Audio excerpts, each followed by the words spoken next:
And welcome into Real Deal Sports Talk with KP. It is June 23rd, 2019.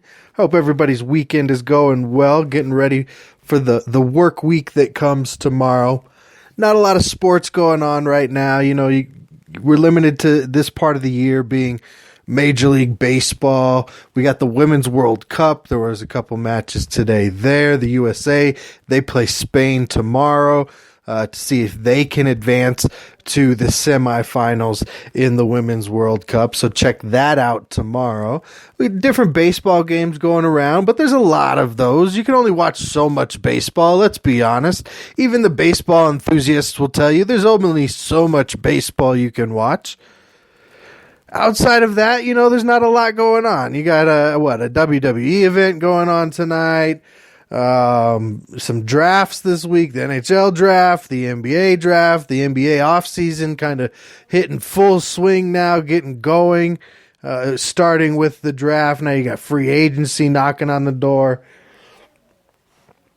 NHL draft just a couple nights ago. A lot of young athletes are having their dreams come true, making it into the NHL for the respective clubs the other night. You got this viral video going around, right? I want to talk about this first.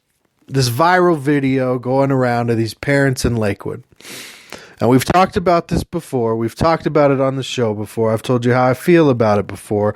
When parents, fans at any level think that they can act like this, think that fighting at these events, or that they're somehow a better fan because of the way they're acting, the way they're carrying themselves, the intensity at which they root and cheer. You're fools. You're lizard brains. You're weak. You're pathetic. You ruin it for everybody else who's there. For the sport, for the competition, for the teamwork. I've done a show on what you can get out of sports before. It's not this. But this video goes viral of these parents fighting at a 7-year-old baseball game. So the athletes on the field are 7 years old. First graders, maybe second graders. And the parents are going to get in a fight in front of their kids. What does that show the kids? These young athletes.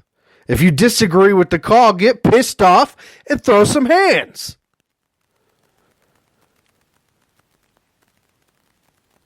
I don't know that that's the message we're trying to get around to our youth, our young athletes who are just starting out in a sport. Not so sure that's what we should be trying to get across. Parents, coaches. And mind you, in this situation, what the parents ended up getting pissed off about, what caused them to get into a fight, what caused 5 of them to be cited, what caused the teams to be, their seasons to be ended, and the parents to be banned, was a 13-year-old umpire who had warned both sides to stop using foul language around the kids. Then that didn't really happen. Some foul language continued to go.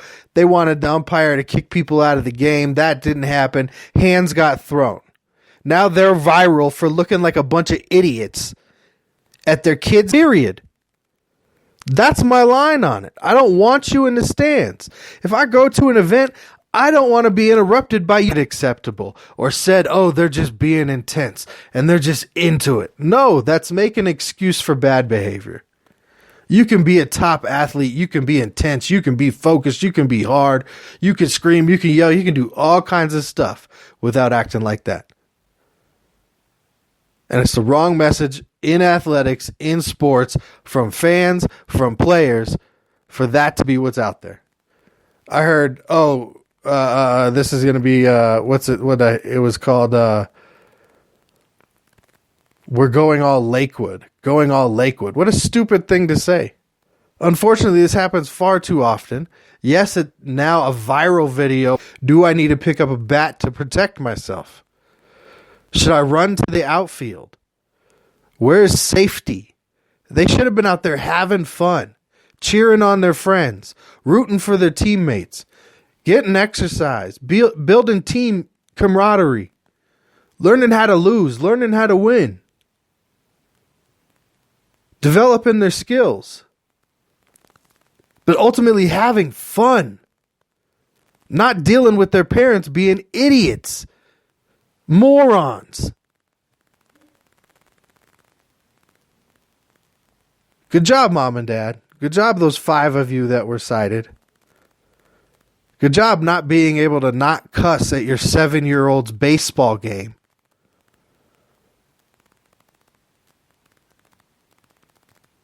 It's sad how the greed and the idea of capitalism and making money and being rich on sports has so infiltrated everything that a 7-year like in place to be able to be successful, where it's a lifestyle, where it is all you are.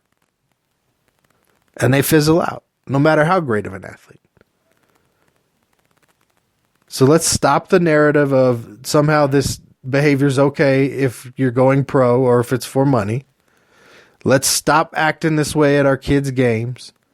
Let's be good examples for our kids. Let's try that, parents. Let's try that. All right, that's enough about that. We're not going to call it going all Lakewood.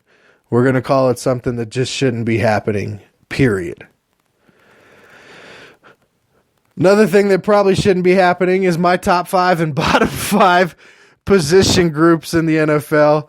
Outlandish, ridiculous, just like everybody else's predictions at this time of year. Whether it's top 5, bottom 5 at the position, ranking the quarterbacks, ranking the running backs, ranking the divisions, all of this stuff, it doesn't matter. It's gibberish. It's filler. It's fun in some sense. I read some of these. I see some of these, and I laugh. It's ridiculous. It's like, how can you possibly rank this person below this person or this division the way you're ranking them? How can you go through and say a team's going to go 2-14 and you don't know how the season's going to break out, how the players are going to gel, what the rookie class will do, if there'll be injuries on the teams that they're going to face? All of those factors aside, let's get into this week's top 5 and bottom 5. I'm doing linebacker groups this week. I didn't break it down by inside linebackers and outside linebackers and rush linebackers. I went totality of your linebacker group. The players each team has listed as linebacker currently on their roster as we sit today, June 23rd, 2019. Pre-training camp, pre-cuts. Barring any trades, barring any changes. Ranking their entire linebacker group, ranking the key depth that they might have at that linebacker position, grading them 1 through 4 throughout their division, taking the 1s from each division, taking the 2s, the 3s, and the 4s, ranking them out 1 through 8 within that, getting a 1 through 32 for the total NFL, giving me a top 5 and bottom 5. All by just averaging their scores. If they get a 4 and a 2, that's a total of 6 points. You divide it by the 2 categories, your average score is a 3. Everybody in the division gets a score. That's how I get my 1s, 2s, 3s, and 4s based on those rankings, those averages. Here we go. Let's break it down. Linebackers. We will start with the NFC North. I have the NFC North best linebacker core right now going to the Chicago Bears. I have the Detroit Lions just slightly better than the Green Bay Packers, and the Minnesota Vikings linebacker core I have bringing up the rear in the NFC North.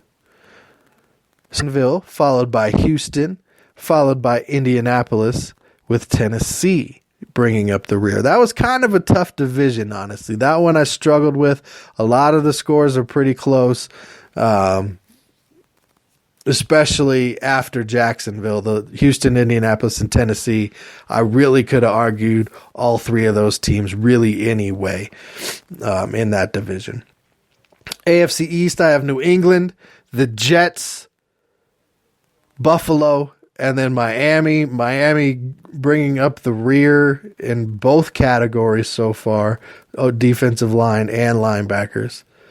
And then in the West, I have Denver followed by Kansas City, Oakland, and the Chargers bringing up the rear in the AFC West. So that's how my divisions broke out based on the average scores.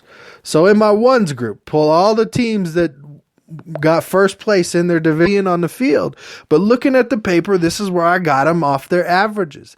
Now, you might average them somewhere different. You might think they're somewhere different. That's great. That's the only interesting part about any of this off-season chatter is how ridiculous, how outlandish some of it can be. So, let's go. Last time I went 1 through 32. This time I'm going to go 32 through 1, giving my bottom 5 teams first as the linebacker group, bottom 5, top 5, NFL. So bottom 5, starting with number 30 there, and then Joey Alfrey, the rookie, expecting a lot there from a depth perspective out of the kid. Not really sold on what they have at linebacker. Their strength is their defensive line. Their strength is in their secondary. I feel like they're not that strong at the linebacker position. So that is why Philadelphia is coming in the bottom 5 at 31. At 30, I have Cincinnati. They've just lost a lot of players at that position. You look at who they have sitting there. Jermaine Pratt, Preston Brown, Nigel Vigil. Okay, stop me when you're impressed by somebody. Chris Worley, Hardy Nickerson, Deshaun Davis. Do you see where I'm going here? You kind of see where they're falling at. Some promising young talent, some guys that have been in the league a few years, probably will play well in that system. But nothing impressive to keep them out of the bottom 5. At 29, I have the Minnesota Vikings. And I'm sure there's people screaming bias right now because you know I'm a Lions fan. But let's be honest. Ben Gideon, how many teams would he really be considered maybe a starter for? Eric Kendricks, okay, pretty good. Could have, if things broke his way and a couple people don't go, could be a Pro Bowler. Anthony Barr. Probably should be a defensive end, can be taken advantage of at the linebacker position. They bring him back. Maybe if you're lucky, you got 2 splash plays from a game. Huge game became 3. That used to be his norm. So you've got Clay Matthews looking to get rejuvenated behind an Aaron Donald-led defensive line. They're going to be able to play him here and there, do a lot of stunts with him. Things like that, and move him around. They're going to try and maximize what's left. He's going to be a good fit in Wade Phillips' defense. Then you got Micah Kaiser, Corey Littleton. Corey Littleton came on big last year. They're hoping for more out of him. I don't know if he hasn't reached his ceiling. Maybe he has. I felt like he could be exposed. And Dante Fowler, there's another guy you might get a splash play from. A lot of potential, a lot of hope coming in to the NFL a few years ago with Jacksonville. Never really fulfilled that after the injury. Had a couple splash plays for a little different in their 3-4, 5-2 system that they kind of run a mix of with a little 4-3 mixed in. I got Houston at 13, Carolina at 12, the Jets at 11. Top 10 teams now. Washington at 10, Pittsburgh at 9, Tampa Bay at 8, even with the loss of Quan Alexander. Dallas, really impressive linebacker core at 7. Baltimore, this one even surprised me, came in at 6 on my list. I thought they were really depleted at the position with the loss of some of the guys they had, but really solid linebacker core still there in Baltimore. Now, top 5 teams. At 5, I have the New England Patriots. Easily the best linebacker core with youth potential, depth in the division. You look at Kyle Van Noy and the way they've been able to revitalize his career and get his skill set perfect for their defense. Adante Hightower, John Simon, Shaquille Calhoun, Jamie Collins comes back over, Brandon King. So they've got a mix of youth. They've got a mix of vets. They got a mix of guys who have been in the system and guys who can fill specific roles that they need them to play, whether it's zone coverage, whether it's run stop, whether it's weak side rush, strong side rush. New England Patriots at that 5 spot. Then at 4, I have the Jacksonville Jaguars. You've got the likes of Miles Jack, Jake Ryan, who was a terror when he was in Green Bay, Leon Jacobs, Telvin Smith, Najee Good. They bring in Josh Allen, the rookie, DJ Alexander. I mean, they're fast, they're young, they're strong, they're hungry, they can rush, they can cover. It's a good linebacker core. You get that defense back on track. You get them playing with passion. Down year last year, still one of the top defenses in the NFL. I'm expecting a bounce back season from that defense for sure. Coming in at 3, I have the Denver Broncos in the AFC West. You've got Bradley Chubb, 12 sacks as a rookie. You've got Josie Jewell, run stopper. Not a 3-down guy right now. We'll see how he does in this different system. You've got Todd Davis, great run guy, can make some plays in the passing game. Wouldn't ever count on him to do that. And then, of course, Von Miller. Then in potential depth positions, a guy like Jeff Holland, Justin Hollins, the rookie, Alexander Johnson, Malik Reed, the rookie, and then a Dakota Watson. Strong guys, fast guys that range between 250 and 270, upwards of 275, I think one of the guys might come in at. Inside, outside guys, fast guys, run impressive for what they were able to go. Emmanuel Beal, a Shaquem Griffin, maybe Michael Kendricks gets to play if he's not in prison or whatever ends up going on with that situation with him. Solid. They're going to be good again. Not the most impressive, even with their lack of. And then Khalil Mack, defensive end, really playing some outside linebacker because he's athletic enough. You probably will see him later in his career transition to more of a defensive end type role. More like a Julius Peppers type role with his size. But unbelievable linebacker group there. They're going to keep that defense viable with Vic Fangio leaving, with Ed Donatel leaving the Chicago Bears. That linebacker group is going to give them enough rush, enough blitz, enough coverage, enough run stop that it's going to keep that defensive strong. They still have a solid defensive line. Chicago Bears, solid defense. They come in as the number 1 linebacking group in the NFL. Next week, I'm going to do the secondary. That will cover your nickelbacks, your cornerbacks, your safeties. All of that will be covered in the secondary group. I'll probably have to break them down a little bit more by position to get a different kind of an average because of how many parts are in the secondary group. But look forward to my top 5 and bottom 5 secondaries in the NFL next week. So some of y'all laughing, some of y'all stop listening to me, some of you're cussing me right now. By all means, go to the website, www.realdealsportstalkwithkp.com. Go to the link where you can get at me. You can, go ahead and type your comments in. Let me know what I got wrong. Let me know what I got right. If you want me to write back to you, you can drop your email address into it, and I'll get back to you. Maybe I'll pick you out to be on the show sometime.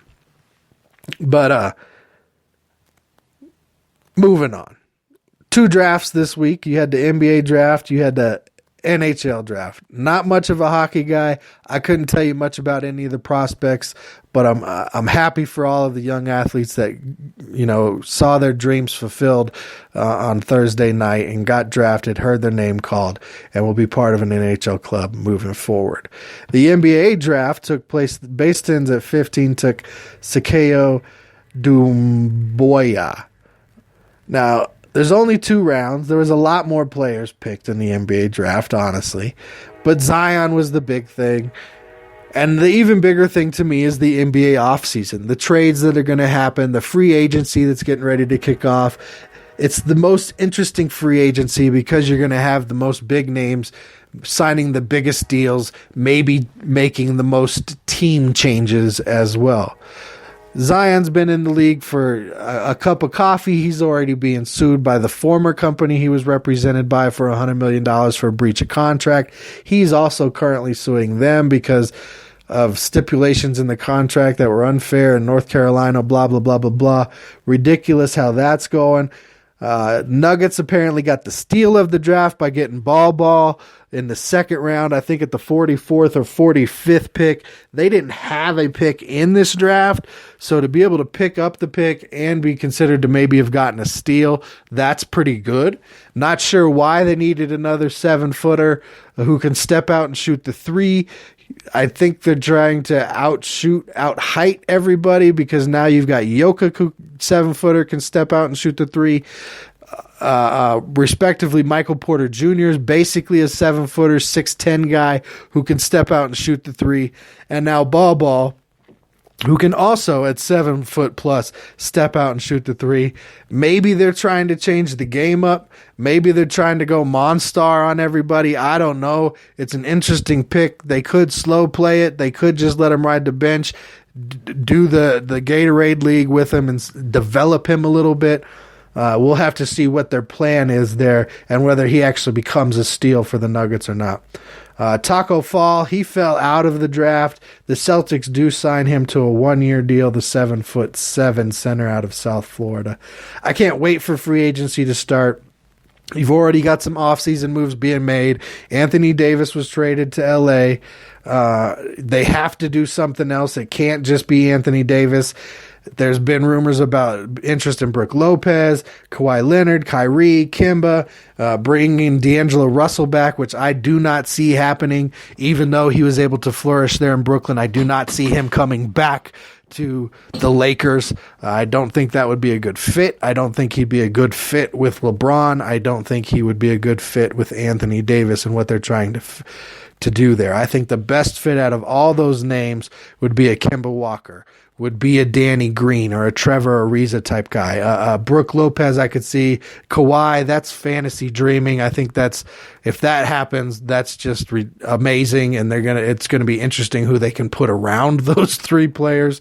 But the Jazz, they've also gone out and make a trade. They've gotten Mike Conley from Memphis. Memphis basically gets younger. They get Garrett Grayson. They get draft picked. So interesting that's going on. I can't wait. All the rumors are the best part. It feeds a little bit also this time of year, like I was saying, with the other stuff and the top 5 and bottom 5. But the draft results are out there for the NHL and the NBA. Young players are having their dreams broken here in Lakewood, living them out in the NHL and NBA drafts. And then we also have just a state of confusion going on a little bit outside of that, with the news this week that the Tampa Bay Rays have been given permission by Major League Baseball to pursue being in Montreal halftime. And when I first heard that, I was like, that's great. The Expos were there. And the Expos, when I was a kid, had a minor league team in Denver called the Zephyrs.